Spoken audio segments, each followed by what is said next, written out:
25 years ago, people could be excused for not knowing much or not doing much about climate change. Today, we do not have an excuse. Desmond Tutu.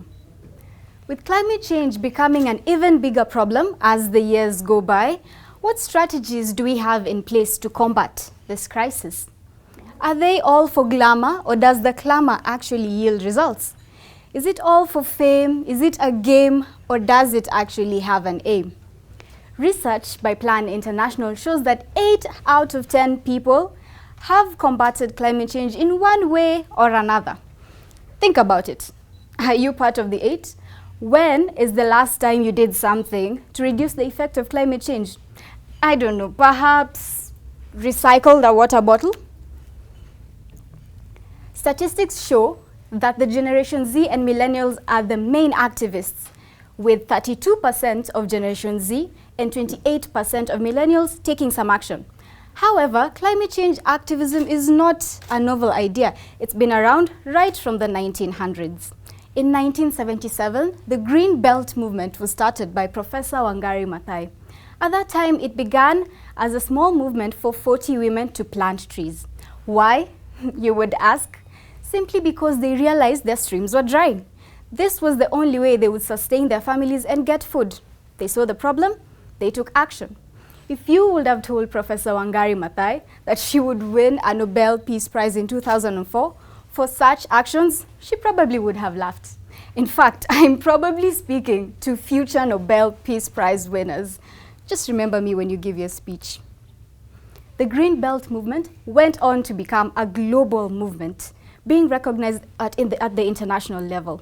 One of their most iconic actions was protesting the building of a 60-story building at Uhuru Park. I don't know about you, but I have never written a letter to the president. Rather, I haven't even written a letter to my chief. But Professor Wangari Maathai, she wrote letters to UNEP, UNESCO, ministries, public secretaries, any big office, even the court, you name it, she wrote to them. She thought that building a 60-story building would cause more negative effect to climate change than maintaining it as a park. Safe to say, the park still exists, showing that her initiative was highly effective.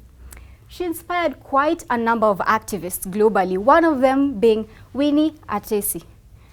She started her activism actively when she was in campus. She joined the school's environmental club. Now, these clubs are elected in campuses across the country for community cleaning, tree planting, and raising awareness on climate change. She met like-minded individuals, and they started the board, Global Green Grant Next Generation Climate Board. They were able to raise $110,000 worth in contributions. For context, this is 12.8 million Kenya shillings at the moment. If they were all for glamour, they would have used that money to splurge and do whatever they feel like. But they offered it as small-scale grants to young, marginalized activists in global warming hotspots. At the global level, we have activists such as Greta Thunberg, who was able to start Future for Fridays. She boycotted her classes in 2018 on Fridays to raise awareness on the inaction on climate change.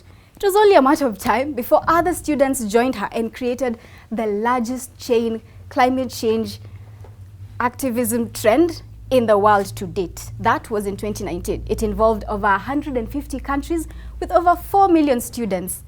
I don't know about you, but that sure caught the attention of the government.